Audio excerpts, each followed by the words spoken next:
Hello everyone, नमस्ते, welcome back to be foodie with Ruby. आज यो एकदमै सजिलो अनि छिटो र मिठो मालपुवाको रेसिपी लिएर आएकी छु। यो रेसिपी यति सजिलो छ कि सबैले यसलाई फर्स्ट एटेम्पमै पर्फेक्ट बनाउनु हुनेछ। मात्र एक दुईवटा कुराको ध्यान राख्नुपर्ने हुन्छ। त्यसैले माई डियर भ्युअर्स, भिडियोलाई चाहिँ अन्त्यसम्म हेर्नुस् अनि मन परेमा लाइक शेयर गर्न नबिर्सिनुस् है। आउनुस् रेसिपी स्टार्ट गरौँ। फर्स्टमा यसलाई चाहिने इन्ग्रेडिएन्ट्स हेर्नुस्। यसको इन्ग्रेडिएन्ट पनि बेसिक र कम्ती छ, जुन चाहिँ हाम्रो किचनमा अल टाइम सजिलै एभाइलेबल हुन्छ। त्यसैले यो लकडाउन समयमा मालपुवा पर्फेक्ट खाजा हुनेछ। फर्स्टमा चाहिँ सबै इन्ग्रेडिएन्ट्सहरू मिलाएर ब्याटर रेडी पार्नुपर्ने हुन्छ।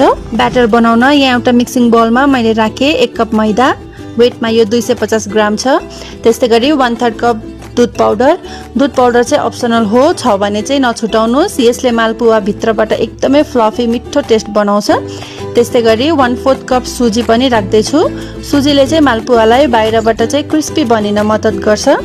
अब यसैमा 1 चिम्टी दालचिनीको धुलो र त्यति नै नुन पनि राख्दैछु। दालचिनी पाउडरको साटो चाहिँ तपाईहरूले सुकुमेलको धुलो पनि राख्न सक्नुहुन्छ। साथै आधा सानो चम्चा सौंफ या पानजिरा पनि राख्दैछु। पानजिरा चाहिँ मालपुवाको एकदमै इम्पोर्टेन्ट मसला भन्न पनि सकिन्छ, यसलाई चाहिँ स्किप नगर्नुहोस्। अनि 1 ठुलो चम्चा सुकेको नरिवललाई कोरेसोमा खुर्केर पनि हाल्दैछु। तपाईहरूले नरिवललाई चाहिँ मसिनो काटेर पनि हाल्न सक्नुहुन्छ। यो सबै ड्राई इन्ग्रेडिएन्ट्सहरूलाई चाहिँ एकपटक राम्रोसँग मिक्स गरिदिने। मिक्स भइसकेपछि चाहिँ यसमा 1 कप दुध हाल्दैछु। दुध चाहिँ रुम टेम्परेचरकै लिनुहोला। तातो या त मनतातो छ भने चाहिँ ब्याटर डल्लो पर्न सक्छ। दुध हालेर मिक्स गरिसकेपछि चाहिँ थोरै थोरै पानी हाल्दै यसको हामीले न पातलो न धेरै बाक्लो, ठिक्कको सेमी थिक वाला कन्सिस्टेन्सीमा ब्याटर रेडी गर्नुपर्ने हुन्छ। तपाईहरूले पुरै दुध मात्र कि त पानी मात्रबाट पनि ब्याटर बनाउन सक्नुहुन्छ। मैले यो ब्याटरमा लिक्विड जम्मा 300 ml दुध अनि 300 ml पानी हालेको छु। कन्सिस्टेन्सी चाहिँ हेर्नुस् त, यसरी यो सलल बग्ने टाइपको हुनुपर्छ। अगाडि ड्राई इन्ग्रेडिएन्ट्समा केही चेन्ज गर्नुभएको छ भने यति बेला पानी धेरै या थोरै पनि लाग्न सक्छ। अब यसलाई छोपेर फर्मेन्ट हुन दिनुपर्छ। कम्तीमा चाहिँ 30 मिनट जति राख्नुहोस्। मैले 4 घण्टा फर्मेन्ट गर्नेछु। बिहान खाजाको लागि ब्याटरलाई राति रेडी पारेर फ्रिजमा ओभरनाइट फर्मेन्ट हुन राख्नु भए पनि हुन्छ। 4 घण्टा पुग्ने बेलामा चाहिँ मालपुवाको लागि चास्नी रेडी पार्दैछु।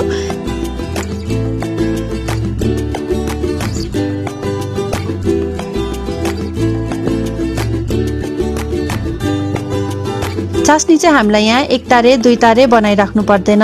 औलामा यसरी अलिकति लिँदाखेरि यो हल्का चिपचिप भए जस्तो भयो भने हाम्रो चास्नी रेडी हुन्छ।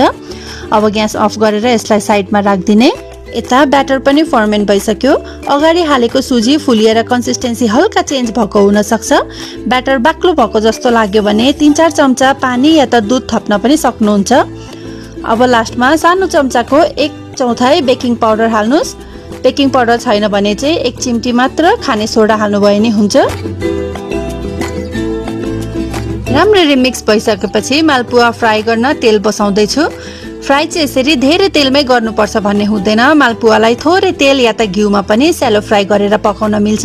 तर मालपुवा बनाउँदाखेरि चाहिँ यस्तो फ्ल्याट बेस भएको ताई कि त प्यान नै लिनुपर्ने हुन्छ। कडाईतिर चाहिँ मालपुवा बनाउन अलिक अप्ठ्यारो हुन्छ।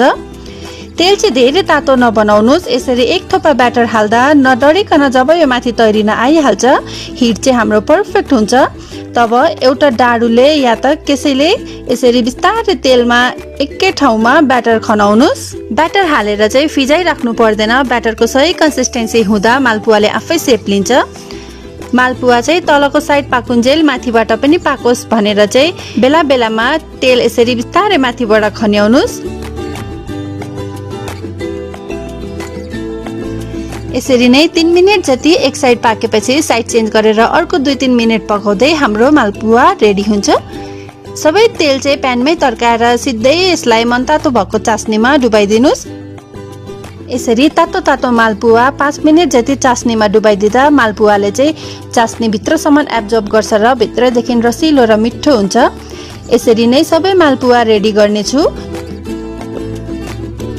यसरी फ्राई गरेको मालपुवा चाहिँ यत्तिकै खाँदा पनि एकदमै मिठो हुन्छ। अनि यो चास्नीमा डुबाउने प्रोसेस चाहिँ स्किप गर्न चाहनुहुन्छ भने फर्स्टमा ब्याटर बनाउँदै ब्याटरमै टेस्ट अनुसार चिनी हाल्न पनि सक्नुहुन्छ। यो भित्रैबाट रसिलो भएको मालपुवालाई मैले दहीसँग सर्भ गरे। मालपुवालाई आलुको तरकारी कि त चिया जेसँग पनि खानु मिल्छ। हेर्नुभयो यो मालपुवाको रेसिपी चिया बनाउनु भन्दा पनि कति सजिलो छ। सो फ्रेन्ड्स, यो सजिलो र मिठो मालपुवाको रेसिपी तपाईहरू पनि अवश्य ट्राई गर्नुहोला अनि कस्तो हुन्छ कमेन्ट गर्न चाहिँ नबिर्सिनुस् है। आशा छ यो भिडियो तपाईहरूलाई मन पर्यो भनेर लाइक शेयर पनि गरिदिनुस् न अनि यस्तै नयाँ नयाँ रेसिपीको लागि मेरो च्यानल बी फुडी विथ रुबीलाई सब्स्क्राइब गर्न नबिर्सिनुस्। See you next time with new recipe. Till then have a good time. Bye bye.